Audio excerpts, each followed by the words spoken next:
بنت عبداللہ نے کہا کہ ایک عورت نے عائشہ رضی اللہ تعالیٰ عنہا سے پوچھا کہ جس زمانے میں ہم پاک رہتے ہیں حیض سے، کیا ہمارے لیے اسی زمانے کی نماز کافی ہے؟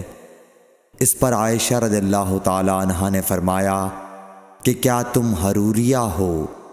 ہم نبی کریم صلی اللہ علیہ وسلم کے زمانے میں حائضہ ہوتی تھیں اور آپ ہمیں نماز کا حکم نہیں دیتے تھے، یا حضرت عائشہ رضی اللہ تعالیٰ عنہا نے یہ فرمایا کہ ہم نماز نہیں پڑھتی تھیں۔ صحیح بخاری حدیث نمبر 321۔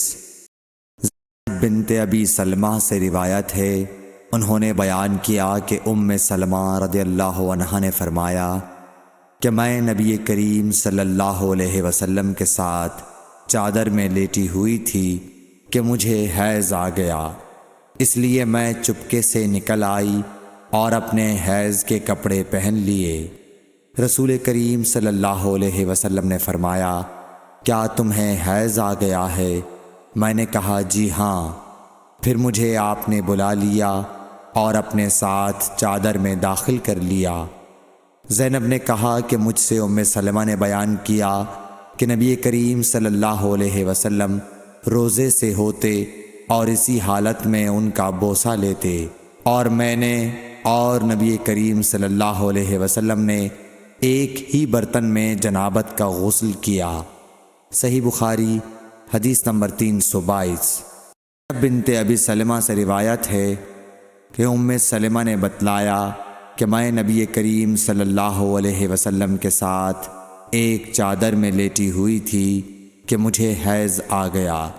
میں چپکے سے چلی گئی اور حیض کے کپڑے بدل لیے۔ آپ نے پوچھا، کیا تجھ کو حیض آ گیا ہے؟ میں نے کہا جی ہاں۔ پھر مجھے آپ نے بلا لیا اور میں آپ کے ساتھ چادر میں لیٹ گئی۔ صحیح بخاری حدیث نمبر 323۔ بنت سیرین نے فرمایا کہ ہم اپنی کنواری جوان بچیوں کو عیدگاہ جانے سے روکتی تھیں۔ پھر ایک عورت آئی اور بنی خلف کے محل میں اتری، اور انہوں نے اپنی بہن ام عطیہ کے حوالے سے بیان کیا، جن کے شوہر نبی اکرم صلی اللہ علیہ وسلم کے ساتھ 12 لڑائیوں میں شریک ہوئے تھے، اور خود ان کی اپنی بہن اپنے شوہر کے ساتھ 6 جنگوں میں گئی تھیں۔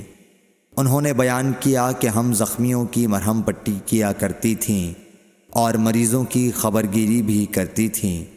میری بہن نے ایک مرتبہ نبی اکرم صلی اللہ علیہ وسلم سے پوچھا کہ اگر ہم میں سے کسی کے پاس چادر نہ ہو تو کیا اس کے لیے اس میں کوئی حرج ہے کہ وہ نماز عید کے لیے باہر نہ نکلے؟ آپ نے فرمایا، اس کی ساتھی عورت کو چاہیے کہ اپنی چادر کا کچھ حصہ اسے بھی اوڑھا دے، پھر وہ خیر کے مواقع پر اور مسلمانوں کی دعاؤں میں شریک ہوں، یعنی عیدگاہ جائیں۔ پھر جب ام عطیہ آئیں تو میں نے ان سے بھی یہی سوال کیا۔ انہوں نے فرمایا، میرا باپ آپ پر فدا ہو، ہاں آپ نے یہ فرمایا تھا۔ اور ام عطیہ جب بھی آن حضرت صلی اللہ علیہ وسلم کا ذکر کرتیں تو یہ ضرور فرماتیں کہ میرا باپ آپ پر فدا ہو۔ انہوں نے کہا، میں نے آپ کو یہ کہتے ہوئے سنا کہ جوان لڑکیاں، پردے والیاں اور حائضہ عورتیں بھی باہر نکلیں اور مواقع خیر میں اور مسلمانوں کی دعاؤں میں شریک ہوں، اور حائضہ عورت جائے نماز سے دور رہے۔ حفصہ کہتی ہیں، میں نے پوچھا، کیا حائضہ بھی؟ انہوں نے فرمایا، کیا وہ عرفات میں فلاں فلاں جگہ نہیں جاتی؟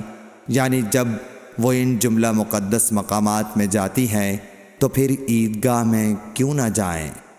صحیح بخاری حدیث نمبر 324۔ ہشام بن عروہ نے کہا کہ مجھے میرے والد نے حضرت عائشہ رضی اللہ تعالیٰ عنہا کے واسطے سے خبر دی کہ فاطمہ بنت ابی حبیش رضی اللہ عنہا نے نبی صلی اللہ علیہ وسلم سے پوچھا کہ مجھے استحاضہ کا خون آتا ہے اور میں پاک نہیں ہو پاتی، تو کیا میں نماز چھوڑ دیا کروں؟